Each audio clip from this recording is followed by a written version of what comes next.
అంటే ఇక్కడికి ఎందుకు వచ్చారు? జగన్ ని చూడటానికి. లోపల ఏం జరుగుతుంది అసలు? జగన్నాథ్ మీటింగ్ చెప్తున్నాడు, చూసాము. జగన్ ప్రభుత్వం బాగుంది, సూపర్ గా ఉంది, మాకేం ఇబ్బంది లేదు.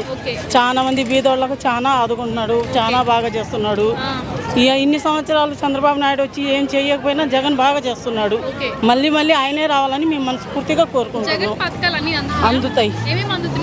చేదోడి పథకం అందింది, అమ్మ పిల్లలు ఉన్న వాళ్ళకు అమ్మ ఒడి అందుతున్నాయి, ఆటో వాళ్ళకు అందుతున్నాయి, సాకుల వాళ్ళకు అందుతున్నాయి, రైతులకు అందుతున్నాయి. ప్రతి ఒక్క పథకం అందుతుంది. అంటే జగన్ పెట్టిన పథకాల వల్ల ప్రజలు సోమరిపోతులు అవుతున్నారు. ఏం లేదు, ఎవరికి చేసుకునే పనులేం తప్పట్లేదుగా, ఎవరి కష్టాలు ఏం తప్పట్లేదు. ఎవరు చేసుకునే ఆయన పెట్టిందే తిని ఏం కూర్చోట్లేదు. ఆయన పెట్టింది ఆయన పెడుతున్నారు, ఇల్లు చేసేది ఇల్లు చేసుకుంటున్నారు. అంటే జగన్ ఒక సైకో ప్రభుత్వంలో మనం బతుకుతున్నాం అంటున్నారు. అట్లా ఏం అనుకున్న వాళ్ళ సైకోలు నరలేని నెలకి ఎన్నో మాటలు మాట్లాడతాయి, అన్ని నిజాలు కావు కదా. మనం చేసేది మనం చేసుకోవాలా, ఆయన చేసేది ఆయన చేస్తున్నాడు.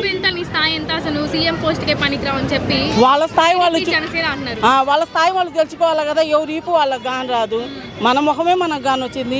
ఎంతోమంది ఎన్నో చెప్తారు, చెప్పినవన్నీ నిజాలు కాదుగమ్మా. సూపర్ గా ఉంది, బాగుంది.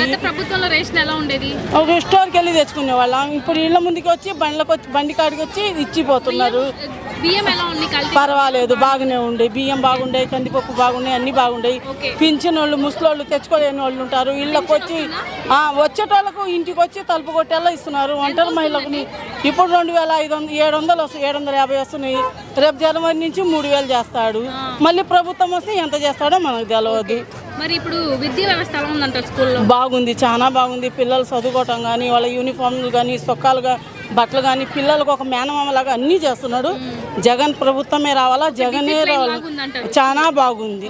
మరి ఇప్పుడు మెడికల్ సెక్టర్ వైద్య వ్యవస్థ ఎలా ఉందంటారు? బాగానే ఉంది, అది కూడా బాగానే ఉంది. అన్ని బాగానే చేస్తున్నాడు జగన్.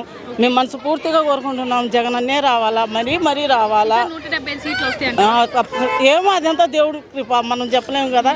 అదంతా దేవుడి చేతిలో ఉంది. ఎన్ని సీట్లన్నా రాని, ఇంకా నా అదృష్టం మన ప్రాప్తం.